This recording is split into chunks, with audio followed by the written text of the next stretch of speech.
रूस के सदर व्लादिमीर पुतिन ने यूक्रेन के खिलाफ जारी जंग के दरमियान 3 लाख रेजर्व फौजियों की तैनाती का ऐलान किया है। और ऐसे में एक तरफ रूस की हुकूमत का दावा है कि तकरीबन 1 लाख लोग अपनी मर्जी में फौज में शामिल होने के लिए आगे आए हैं, वहीं ऐसी भी इतलात हैं कि बहुत से रूसी शहरियों ने इस खौफ से मुल्क छोड़ना शुरू कर दिया है कि कहीं उन्हें जंग में न जाना पड़े। देखिए रिपोर्ट।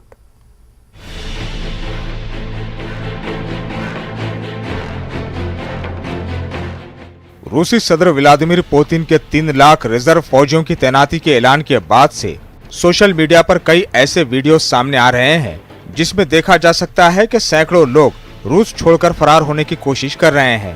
वो ऐसा इसलिए कर रहे हैं ताकि उन्हें जंग में हिस्सा ना लेना पड़े, जबकि रूस के कुछ शहरों में पुतिन के फैसले के खिलाफ एहतजाज भी हो रहे हैं। लोग नो टू वार के नारों के साथ जंग की मुखालिफत कर रहे हैं, जिसके बाद बड़े पैमाने पर मुजाहरों पर क्रैकडाउन की खबरें मिल रही है।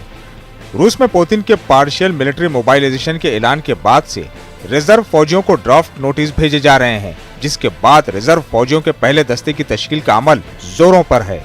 रूस के कई शहरों से लोग जमा हो रहे हैं। रिजर्व